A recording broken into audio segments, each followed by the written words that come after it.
হয়, বছৰটোৰ আৰম্ভণিতে ইটোৰ পাছত সিটো উপহাৰ কাজিৰঙাৰ পৰ্যটনলৈ মুখ্যমন্ত্ৰী ডক্টৰ হিমন্ত বিশ্ব শৰ্মাৰ। ৰাজ্যৰ ভিতৰতে সৰ্ববৃহৎ প্ৰথমখন চৰকাৰী অৰ্কিড উদ্যান মুকলি হ'ব কাজিৰঙাত শীঘ্ৰেই। আমি প্ৰিতমে দেখুৱাইছে, এইখনেই হৈছে ইতিমধ্যে কাম পূৰ্ণগতিত চলি আছে আৰু ফেব্ৰুৱাৰী মাহৰ প্ৰথম ভাগত মুখ্যমন্ত্ৰী ডক্টৰ হিমন্ত বিশ্ব শৰ্মাই এই চৰকাৰী অৰ্কিড পাৰ্কখন আনুষ্ঠানিকভাৱে স্থানীয় বিধায়ক তথা কৃষিমন্ত্ৰী অতুল বৰাৰ উপস্থিতিত মুকলি কৰিব। তাৰ পূৰ্বে আমি দেখুৱাইছোঁ সম্পূৰ্ণ সাজু, এতিয়া দেশী বিদেশী পৰ্যটকক আদৰিবলৈ এই অৰ্কিড উদ্যানখন, চৰকাৰী অৰ্কিড উদ্যানখন সম্পূৰ্ণ সাজু। কি নাই ইয়াত? এখন ফুলৰ দলিচা, চৌদিশে দেখিব কেৱল ৰং বিৰঙৰ ফুলৰ দলিচা, হাজাৰৰ অধিক প্ৰজাতিৰ অৰ্কিড, আৰু এই অৰ্কিড আৰু ফুল ইতিমধ্যে সাজু হৈ আছে দেশী বিদেশী পৰ্যটকক আদৰিবলৈ। আমি এইখন স্ক্ৰীণতো নিউজ লাইভৰ দৰ্শকক দেখুৱাই থাকিম।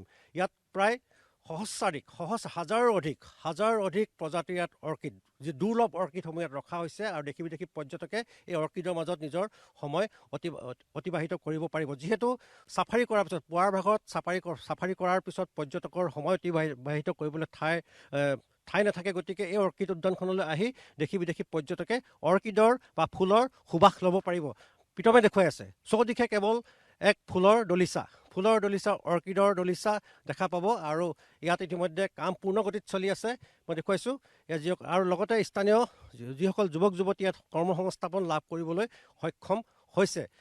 ফেব্ৰুৱাৰী মাহৰ প্ৰথম ভাগতে বিভাগীয় মন্ত্ৰী তথা স্থানীয় বিধায়ক তথা কৃষিমন্ত্ৰী অতুল বৰাৰ উপস্থিতিত মুখ্যমন্ত্ৰী ডক্টৰ হিমন্ত বিশ্ব শৰ্মাই এই অৰ্কিড পাৰ্কখন আনুষ্ঠানিকভাৱে মুকলি কৰিব। আমি এইখন স্ক্ৰীণত দেখুৱাই থাকিম, ৰং বিৰঙৰ অৰ্কিড আমি দেখুৱাই থাকিম আৰু সম্পূৰ্ণৰূপে সাজু দেশী বিদেশী পৰ্যটকক আদৰিবলৈ এই চৰকাৰী অৰ্কিড উদ্যানখন।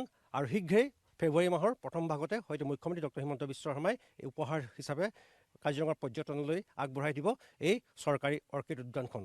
এই স্থানীয় যুৱতী আছে, আমি তেওঁৰ সৈতে কথা পাতিম। যিহেতু কাজিৰঙাৰ পৰ্যটনৰ বাবে এক ভাল খবৰ, নতুন সংযোজন। হয়, কাজিৰঙাত এটা নতুন সংযোজন হৈছে আৰু স্থানীয় যুৱতী হিচাপে মই বহুত বেছি ভাল পাইছোঁ, কাৰণ কাজিৰঙাত এনেকুৱা এখন উদ্যান হৈছে, যোনখন উদ্যান আমাৰ মুখ্যমন্ত্ৰী মহোদয় ডাঙৰীয়া আৰু স্থানীয় বিধায়ক অতুল বৰা ছাৰে ইমান ধুনীয়াকৈ এটা উপহাৰ দিছে কাজিৰঙাবাসীৰ বাবে।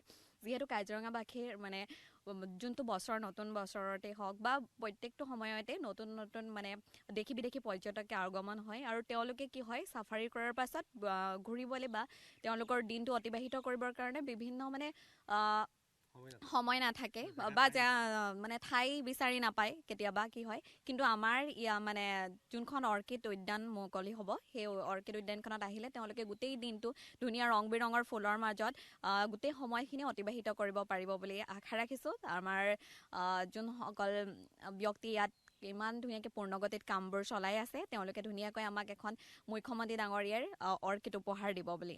আৰু স্থানীয় যুৱক যুৱতীসকলে কৰ্মসংস্থাপন লাভ কৰিবলৈ সক্ষম হ'ব। হয়, যোনসকল আমাৰ স্থানীয় যুৱক যুৱতীসকল, সেই যুৱক যুৱতীসকলেও কৰ্মসংস্থাপন লাভ কৰিবলৈ পাব বুলি আশা ৰাখিছোঁ। আৰু হয়, স্থানীয় যুৱতী উৎফুল্লিত হৈ আছে কাজিৰঙাৰ পৰ্যটনৰ নতুন সংযোজনা। কাজিৰঙাৰ পৰ্যটনলৈ মুখ্যমন্ত্ৰী ডক্টৰ হিমন্ত বিশ্ব শৰ্মাই এই চৰকাৰী অৰ্কিড উদ্যানখন উপহাৰ হিচাপে দিয়াত সকলোৱে উৎফুল্লিত হৈ পৰিছে। মুখ্যমন্ত্ৰী ডক্টৰ হিমন্ত বিশ্ব শৰ্মাক ধন্যবাদ জনাইছে। চৌদিশে দেখিব এক ফুলৰ দলিচা, এক সুন্দৰ পৰিৱেশ। ইয়াত ৱাটাৰফলৰ ব্যৱস্থা কৰা হৈছে, বিভিন্ন ইয়াত মনোৰঞ্জনৰ ব্যৱস্থা কৰা হৈছে। সন্ধিয়াৰ ভাগত হয়তো সংগীতৰ ব্যৱস্থা থাকিব। অসমৰ চহকী লোক সংস্কৃতি ইয়াত প্ৰদৰ্শন কৰা হ'ব দেশী বিদেশী পৰ্যটকৰ আগত। সম্পূৰ্ণৰূপে সাজু এই চৰকাৰী অৰ্কিড উদ্যানখন দেশী বিদেশী পৰ্যটকক আদৰিবলৈ। আৰু ফেব্ৰুৱাৰী মাহৰ প্ৰথম ভাগতে মুখ্যমন্ত্ৰী ডক্টৰ হিমন্ত বিশ্ব শৰ্মাই এই চৰকাৰী অৰ্কিড উদ্যানখন আনুষ্ঠানিকভাৱে মুকলি কৰিব।